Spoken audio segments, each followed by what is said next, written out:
ciidanka xoogga dalka Soomaaliyeed waxa la aasaasay 12 Abriil 1960 wixii intaasi ka dambeeyay ciidanku waxa uu gaaray inuu gaamuro oo cududiisu ay dhisanto ilaa heer uu kasbaday in loogu yeero ciidanka xoogga dalka Soomaaliyeed libaaxyada Afrika. nasiib darro 1991 ciidamada xoogga dalku waxay ka mid noqdeen burburkii xoogga lahaa ee dalka soo gaaray.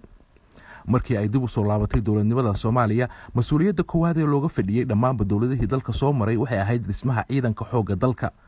inkasta oo isku dayo badan la sameeyay waxna la qabtay haddana kuma guuleysan dhismaha ciidan tiradooda la og yahay xog ururin iyo diiwaangelin leh bil walbana xuquuqdooda hela. 30 sano kadib waxa la aaminsan yahay in waqtigan lagu jiro xilligii ugu fiicnaa ee ay ku soo kabanayaan ciidanka xoogga dalka Soomaaliyeed. 3 sano ee la soo dhaafay waxa lagu guuleystay dadaallo dib loogu dhisay awoodii iyo xooggii ciidanka qalabka sida. marka hore intaynaan u gelin faahfaahinta guulaha laga gaaray dhismaha ciidanka xoogga dalka waxa muhiim ah inaynu dib u milicsano qorshaha dhismaha ciidanka caqabadihii la soo maray iyo halka ay hawshu ka soo bilaabatay. madaxweyne maxamed cabdullaahi farmaajo ayaa sanadkii 2017 loo doortay xilka madaxweynaha jamhuuriyadda federaalka ee Soomaaliya.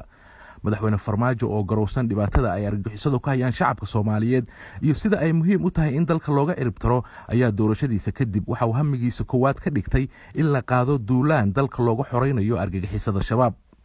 ka hor inta aadan dagaal gelin sida aynu wada fahamsannahay waa inaad ka warqabto awoodda ciidanka aad haysato tiradooda niyad ahaan sida ay yihiin iyo tayadooda. waana taas tallaabadii ugu horeysay ee uu baaritaankeeda ku dhaqaaqay madaxweyne farmaajo markii uu maalmo kooban xafiiska joogay.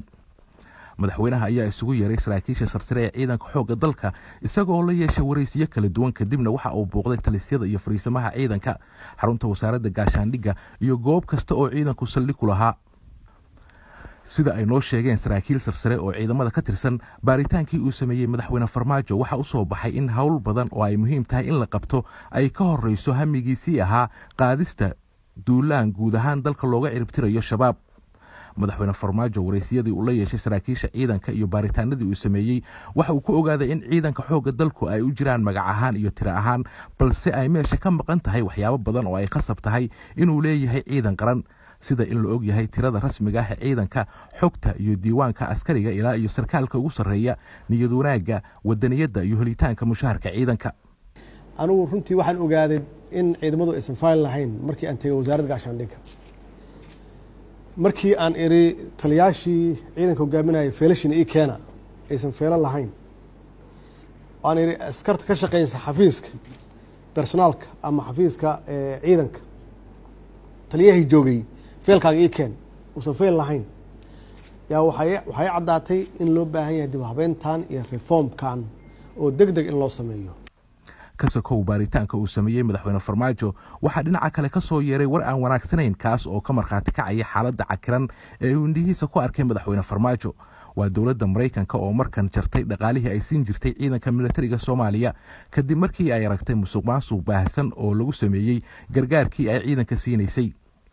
dukumeenti ay soo gudbisay dowladda Mareykanka ayaa waxa uu muuqaal madow ka bixinayay militariga Soomaaliya oo uu hareeyay musuqmaasuq maadaama ay awoodi waayeen inay quudiyaan ciidamada ama mushahar siiyaan iyadoo $100 milyan oo dollar lagu taageeray dowladdii hore ee xilka haysay. runta ayaa la ogaaday. madaxweyne farmaajona waxa uu yaqiinsaday in wax walba ha qaadatee shaqada ugu horeysa ee uu ku dhaqaaqayo ay tahay dhismaha ciidan rasmi ah oo dalku yeesho cadowgana la dagaalami kara. si fiican baan uga hadalnay waa isxog wareysanay xog wareysiga waxaa ka dhashay in ay sheegteen dhaliilaha jira iyo sida la rabo dhaliilahaas in loo saxo. waa halkan meesha ay ka bilaabatay shaqada lagu guuleystay ee laga qabtay dhismaha ciidanka xoogga dalka. madaxweyne farmaajo iyo dowladda uu hogaamiyo waxay hawsha ka bilaabeen diiwaangelinta ciidamada xoogga dalka taas oo ay ka soo wajaheen caqabado badan ilaa heer la siyaasadeeyay inkastoo markii dambe laga gudbay. hawsha diiwaangelinta waxaa barbar socday in askari walba loo sameeyo gal u gaar ah oo xogtiisa qof ahaaneed lagu kaydiyo. si loo ilaaliyo xuquuqda askariga meeshana looga saaro waxa loo yaqaano caagleysiga salka ku haya musuqmaasuqa waxa askari walba loo sameeyay account u gaar ah oo bil walba loogu shubo mushaharka iyo xuquuqaha kale ee uu leeyahay.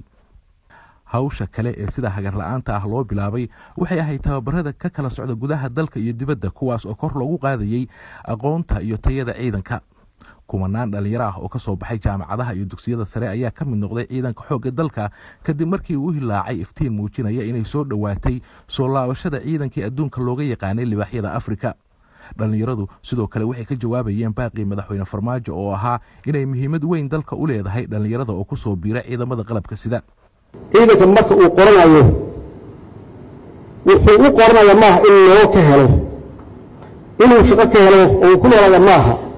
wuxuu u qoranayaa ciidanka inuu naftiisa u hibeeyo inuu ciidiisa u dhinto inuu dalkiisa difaaco yuu u qoranayaa ciidanka dhalinyaradii 3 sano ka hor ka mid noqday ciidanka qalabka sida maanta waa muraayada laga dheehan karo isbedelka ka muuqda ciidanka waxay soo dhameysteen tababaro waxa qulubtooda ku jira wadaniyad iyo daljacayl iyaga oo habeen iyo maalinba diyaar u ah difaaca dalka iyo sugitaanka nabadgelyada waxa la idin dhaariyay maanta oo ilaahay hortiisa aad ku marteen annaguna aan marxaati ka nahay inaad difaaciisaan dalkiina diintiina iyo dadkiina shuruucda qaranka u yaalnana aad ilaalinaysaan